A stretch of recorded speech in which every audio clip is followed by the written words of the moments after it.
আমাদের এই বছর যে ধরনের তাপমাত্রা আমরা অনুভব করছি, বিগত বছরগুলোতে আসলে আমরা এই তাপমাত্রাতে অভ্যস্ত ছিলাম না। এবং বলতে গেলে প্রত্যেকটা মানুষ থেকে শুরু করে যে সকল প্রাণীকুল আছে তারাও কিন্তু এই একটি তাপদাহের সাক্ষী হয়ে দাঁড়াচ্ছেন। কি করণীয় প্রয়োজন আসলে? সাবধানতা যদি আমরা ওভারঅল সবার জন্য বলতে যাই, তাহলে তারা কিভাবে সচেতন হতে পারবেন?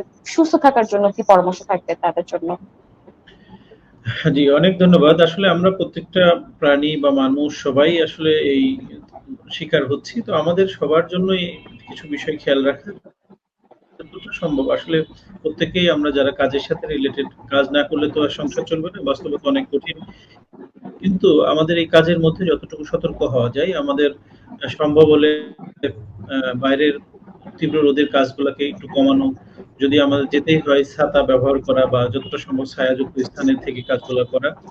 এছাড়া প্রচুর পরিমাণে মানে তরল জাতীয় খাবার, যেমন আমরা বলি পানি পান করা, জুস বা এই জাতীয় খাবারের পরিমাণটা বেশি খাওয়া এবং গরম থেকে ঠান্ডা এবং ঠান্ডা থেকে গরম এই ২ টা জায়গায় একটু ব্রেক নেওয়া। আমরা বলি খুব গরম আবহাওয়ার মধ্যে যাওয়ার আগে অনেক সময় আমরা অনেকক্ষণ ধরে এসি একটা এনভায়রনমেন্ট এ ছিলাম। হঠাৎ করে বাইরে যাচ্ছি। সেক্ষেত্রে এক ধরনের শক হতে পারে। আবার অনেক সময় তীব্র গরম থেকে এসেই ঠান্ডা রুমে ঢুকে যাওয়া, এটাও কিন্তু তার অনেক সময় এক ধরনের শক হতে পারে।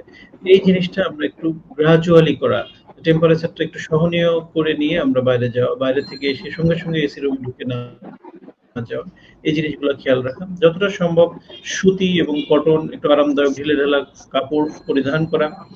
এছাড়া যারা বিভিন্ন রকম সমস্যায় আগে থেকে আক্রান্ত, যেমন উচ্চ রক্তচাপ, ডায়াবেটিস বা মানে উচ্চ কোলেস্টেরল জাতীয় সমস্যায় আক্রান্ত, তাদের ক্ষেত্রে একটু বিশেষ সতর্কতা অবলম্বন করা। এই রোগগুলা যাতে নিয়ন্ত্রণে থাকে সেটা খেয়াল রাখা। এছাড়া যারা মনে করেন স্ট্রোক বা অন্যান্য জাতীয় জটিলতায় ভুগছেন, তাদের ক্ষেত্রেও এই সমস্যাগুলো আরো বেড়ে যেতে পারে। সেক্ষেত্রে সচেতন হওয়া। আর ওভারঅল আমাদের প্রত্যেকটা মানুষকেই মানে পরিবেশ যেন ভালো থাকে, সেক্ষেত্রে নিজের, নিজের জায়গা থেকে যেমন আমরা যদি আমাদের নিজের এলাকায় গাছ লাগাতে পারি, যেটা আমাদের টেম্পারেচার নিয়ন্ত্রণ করতে সাহায্য করবে, আমাদের পিওর অক্সিজেন দিতে সাহায্য করবে। এটা যতটা সম্ভব অনেকে ছাদে বাগান তৈরি করা, বারান্দায় যদি ২ একটা গাছ রাখা, এইভাবে করে আমাদের টেম্পারেচারটা কিভাবে সহনীয় পর্যায়ে রাখা যায়, সেক্ষেত্রে প্রত্যেকটা মানুষেরই যার, যার জায়গা থেকে উদ্যোগ নেওয়া।